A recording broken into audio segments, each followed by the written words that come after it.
మీకు తెలుసు మొన్న హైదరాబాద్ గాని దాని చుట్టుపక్కల ఉన్న ఒక 15 పట్టణాల్లో కుంభవృష్టిగా కురిసిన వాన వల్ల 100 ఏళ్లలో ఎన్నడూ పడని వాన వల్ల లక్షలాది మంది ప్రజలు ఇబ్బంది పడ్డారు.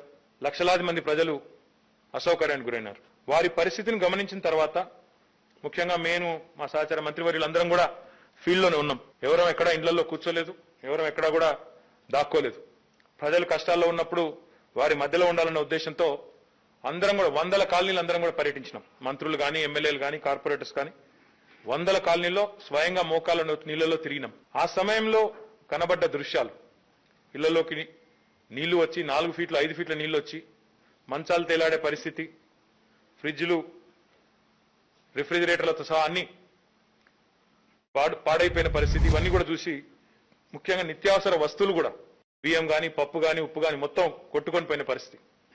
ఇది చూసి ముఖ్యమంత్రి గారు కూడా మీ ప్రసార మాధ్యమాల్లో చూసి చెలించిపోయి చరిత్రలో ఎన్నడూ పడనంత అసాధారణ వర్షం పడితే అంతే స్థాయిలో అంతే తీవ్రంగా స్పందించి మమ్మల్ని ఎవరు అడగలేదు, ప్రతిపక్షాలు డిమాండ్ చేయలేదు, ప్రజలు డిమాండ్ చేయలేదు మమ్మల్ని. అయినప్పటికీ అసాధారణ వర్షానికి అసాధారణ స్థాయిలోనే స్పందించి ఒక మనసున్న ముఖ్యమంత్రిగా 10,000 రూపాయల చొప్పున వెంటనే instant flood relief CM relief కింద ముఖ్యమంత్రి గారు నేరుగా సీఎం రిలీఫ్ ఫండ్ నుండే 550 కోట్ల రూపాయలు మంజూరు చేసిన విషయం మీకు తెలుసు. అందులో భాగంగా ఈ రోజు వరకు, ఈ నిమిషాన్ని వరకు టిల్ టుడే 4,75,871 కుటుంబాలకు గాను ఇప్పటికే 475 కోట్ల పైచిలకు రూపాయలను మనం అందరికీ కూడా రిలీఫ్ రూపంలో, సీఎం రిలీఫ్ రూపంలో అందించడం జరిగింది. I congratulate the chief secretary and principal secretary municipal administration. వారు దసరా, దీపావళి పండుగలు ప్రజలు బాగా చేసుకోవాలని ముఖ్యమంత్రి గారు ఏదైతే అన్నారో, పండుగ పూటనన్నా సంతోషంగా ఉండాలి ప్రజలని ఏదైతే ముఖ్యమంత్రి గారు అన్నారో, దసరా ముందైతే ఒకటే రోజు 920 టీమ్స్ పెట్టి ఇటు జిహెచ్ఎంసీలో పక్కన ఉన్న ఒక 15-20 మున్సిపాలిటీలు ఎక్కడైతే వర్షం వల్ల ఇబ్బంది పడ్డ ప్రాంతాలు ఉన్నాయో, పీర్జాదిగూడ కానీ, బోడుప్పల్ కానీ, బడంగ్పేట్ కానీ, మీర్పేట్ కానీ, ఇట్లా చుట్టుపక్కల ఉన్న మున్సిపాలిటీల్లో కూడా కొంపల్లి కానీ, హైదరాబాద్ కానీ 920 టీమ్స్ పెట్టి ఏకకాలంలో ఒకటే రోజు 1,00,000 కుటుంబాలకు సాయం అందించిన ఘనత కూడా బహుశా భారతదేశ చరిత్రలో ఏ ప్రభుత్వానికి లేదు.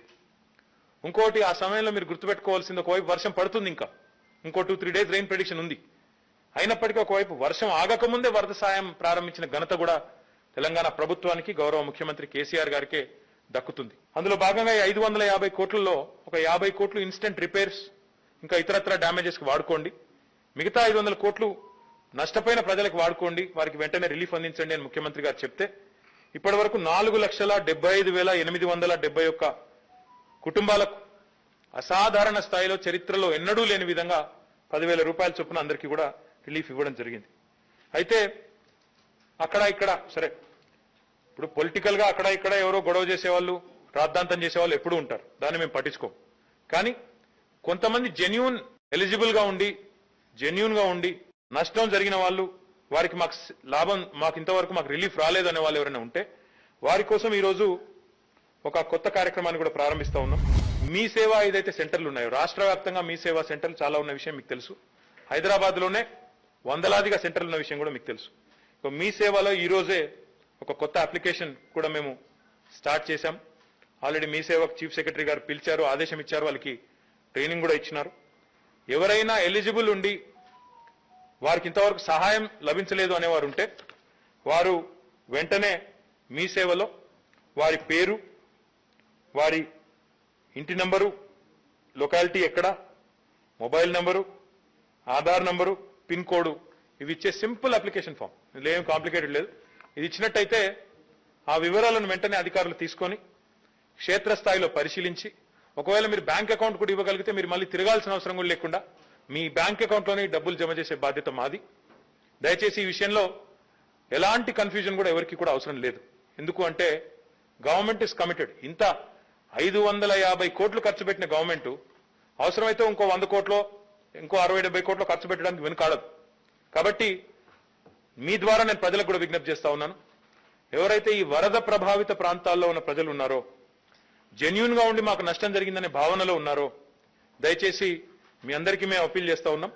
మీరు సింపుల్ గా మీ సేవా సెంటర్లో మీ పిల్లల ద్వారానో లేకపోతే మీరు డైరెక్ట్ గా పోయో ఒక చిన్న ఇన్ఫర్మేషన్ ఇచ్చి మీరు ఈ అప్లికేషన్ పెట్టుకుంటే మీరు ఎవరి ద్వారా పోవాల్సిన అవసరం లేదు, ఎవరి ద్వారా పైరవి చేయాల్సిన అవసరం కూడా లేదు. నేరుగా మీరు అప్లై చేసుకుంటే బ్యాంక్ అకౌంట్ కూడా ఇస్తే వెరిఫై చేస్తారు అధికారులు. సహజంగా అది వాస్తవికమా కాదా అని వెరిఫై చేసి వెంటనే మీకు ఆ అమౌంట్ కూడా అందజేయడం జరుగుతుంది. ఈ మాట కూడా ఈ సందర్భంగా నేను